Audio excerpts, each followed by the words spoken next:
BJP. വിജയിക്കുന്ന മണ്ഡലങ്ങളിൽ CPM-ഉം കോൺഗ്രസും ലീഗും ചേർന്നുകൊണ്ട് ഒരു അവിശുദ്ധ അച്ചുതണ്ട് രൂപീകരിച്ചിരിക്കുകയാണ്. മഞ്ചേശ്വരത്തെ UDF സ്ഥാനാർത്ഥി കഴിഞ്ഞ ദിവസം പരസ്യമായിട്ട് പറഞ്ഞത് CPM ഞങ്ങളെ സഹായിക്കും, SDPI ഞങ്ങളെ സഹായിക്കും, അങ്ങനെ ഒരു ധാരണ ഞങ്ങൾ തമ്മിൽ ഉണ്ടാക്കിയിട്ടുണ്ടെന്ന് അദ്ദേഹം പരസ്യമായി പറഞ്ഞു. CPM ഒരു സ്വതന്ത്ര പരിവേഷം കെട്ടി ഒരു വ്യവസായിയെ മത്സരിപ്പിക്കുന്നത് അത് കോൺഗ്രസിന് വേണ്ടി സഹായിക്കാനാണെന്ന് എല്ലാവർക്കും വ്യക്തമാണ്. അപ്പോൾ പാലക്കാട് ഡീല് കോൺഗ്രസും CPM-ഉം തമ്മിലാണ്. ചില സീറ്റുകളിൽ ലീഗ് കോൺഗ്രസിനോട് വിലപേശി വാങ്ങി അവിടെ CPM-നെ സഹായിക്കുകയാണ്.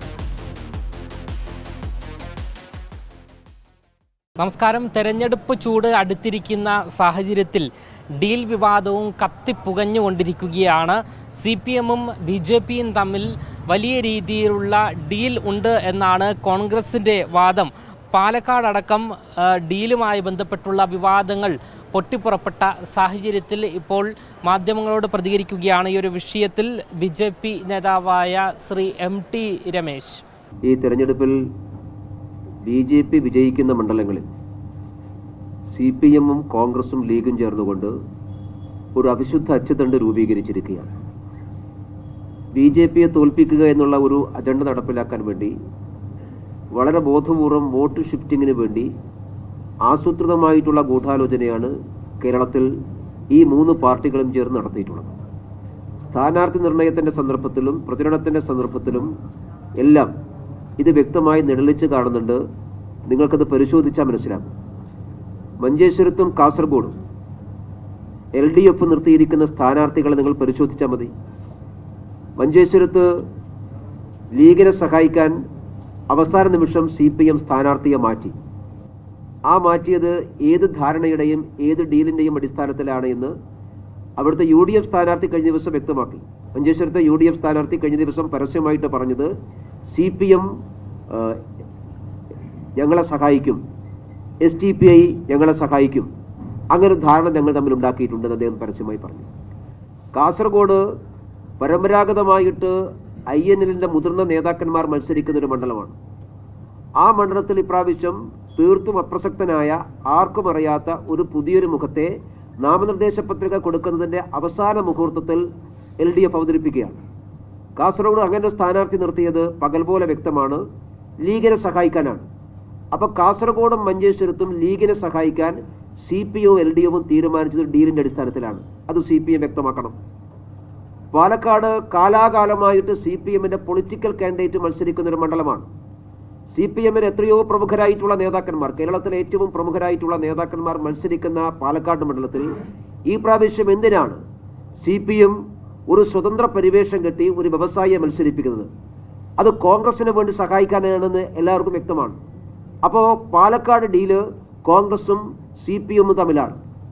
തൃശ്ശൂരിൽ CPI എല്ലാ കാലത്തും CPI-യുടെ ഏറ്റവും മുതിർന്ന നേതാക്കന്മാർ മത്സരിക്കുന്ന മണ്ഡലമാണ് തൃശ്ശൂർ. ആ തൃശ്ശൂർ മണ്ഡലത്തിൽ ഈ പ്രാവശ്യം എന്താ ഒരു പൊളിറ്റിക്കൽ കാൻഡിഡേറ്റ് CPI നിർത്താത്തത്?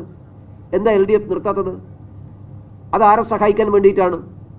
അപ്പോൾ ഈ മണ്ഡലങ്ങളൊക്കെ BJP-യുടെ വിജയസാധ്യതയുള്ള മണ്ഡലങ്ങളിലെല്ലാം CPM-ഉം ലീഗും പരസ്പരം, CPM-ഉം കോൺഗ്രസും പരസ്പരം സഹായിച്ച് BJP-ക്കെതിരായിട്ടുള്ള ഒരു അച്ചുതണ്ട് രൂപീകരിക്കാൻ വേണ്ടി പരിശ്രമിച്ചതിൻ്റെ ഉദാഹരണമാണ് ഞാൻ പറഞ്ഞിട്ടുള്ളത്.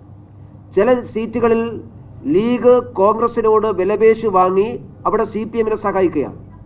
ഉദാഹരണമായിട്ട് കൂത്തുപറമ്പ് കഴിഞ്ഞ പാർലമെന്റ് തെരഞ്ഞെടുപ്പിൽ UDF-ന് മേൽക്കൈ കിട്ടിയിട്ടുള്ളൊരു മണ്ഡലമാണ്.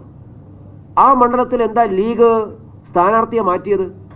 എന്തിനാണ് കൂത്തുപറമ്പിൽ പരിചയമൊന്നുമില്ലാത്ത വയനാട്ടിലെ ഒരു ഹിന്ദു നാമധാരിയെ എന്തിനാണ് കൂത്തുപറമ്പിൽ ലീഗ് സ്ഥാനാർത്ഥിയാക്കി അവതരിപ്പിച്ചത്? കൂത്തുപറമ്പ് സംവരണ മണ്ഡലമൊന്നുമല്ലല്ലോ. അത് ആരെ സഹായിക്കാൻ വേണ്ടിയിട്ടുള്ളതാണ്? എന്താണ് ഡീല്? LDF-ഉം UDF-ഉം തമ്മിൽ അവിടെ ഉണ്ടാക്കിയ ഡീൽ എന്താണെന്ന് ലീഗ് നേതൃത്വവും കോൺഗ്രസ് നേതൃത്വവും പറയട്ടെ. കാലാകാലമായിട്ട് കോൺഗ്രസ് മത്സരിക്കുന്ന മണ്ഡലമാണ് ചേലക്കര, സംവരണ മണ്ഡലമാണ്. ആ ചേലക്കര കോൺഗ്രസിനോട് വിലപേശി ലീഗ് വാങ്ങിച്ചു. എന്നിട്ട് അവിടെ ആർക്കും അറിയാത്ത, ചേലക്കരക്കാർക്ക് ആർക്കും അറിയാത്ത ഒരു സ്ഥാനാർത്ഥി അവതരിപ്പിക്കുന്നു ലീഗിന്റെ സ്ഥാനാർത്ഥിയായിട്ട്. എന്തിനാണ് ഇങ്ങനെ ഒരു നാടകം? ചേലക്കരയിൽ ആരെ സഹായിക്കാനാണ്? എന്തിനാണ് ലീഗ് കോൺഗ്രസിനോട് വിലപേശി ആ സീറ്റ് മേടിച്ചൊരാളെ മത്സരിപ്പിക്കുന്നത്? അപ്പോൾ ഇതെല്ലാം വ്യക്തമാക്കുന്നത് കേരളത്തിൽ കോൺഗ്രസും CPM-ഉം ലീഗും ചേർന്നുകൊണ്ട് ഒരു BJP വിരുദ്ധ അച്ചുതണ്ട് ഉണ്ടാക്കിയിരിക്കുന്നു. BJPയുടെ വിജയസാധ്യത ഇല്ലാതാക്കാൻ വേണ്ടിയുള്ള ബോധമായ പരിശ്രമമാണ്. ഇത് കേരളത്തിലെ ജനങ്ങൾ തിരിച്ചറിയണം. കേരളത്തിലെ കോൺഗ്രസിനെ ലീഗ് വിഴുങ്ങിയിരിക്കുന്നു എന്നുള്ളതാണ് സത്യം. മുസ്ലിം ലീഗാണ് UDFന്റെ ഒന്നാമത്തെ കക്ഷിയായിട്ട് മാറുന്നത്. UDFന്റെ ഫസ്റ്റ് പാർട്ണർ കോൺഗ്രസ് ആണോ ലീഗാണോ? തെരഞ്ഞെടുപ്പ് രാഷ്ട്രീയം പരിശോധിക്കുമ്പോൾ നമുക്ക് മനസ്സിലാക്കുന്നത് UDFന്റെ ഫസ്റ്റ് പാർട്ണർ കോൺഗ്രസ് അല്ല, ലീഗാണ്. മുസ്ലിം ലീഗിന് വിധേയപ്പെട്ട പാർട്ടിയായിട്ട് കോൺഗ്രസ് മാറുന്നു. മുസ്ലിം ലീഗാണ് ഇവരുമായിട്ട് എല്ലാവരും, ജമാഅത്തെ ഇസ്ലാമി, SDPI പോലെയുള്ള ആളുകൾ, CPM പോലെ ആളുകൾ എല്ലാവരുമായി ഡീൽ ഉണ്ടാക്കുന്നതും മുസ്ലിം ലീഗാണ്.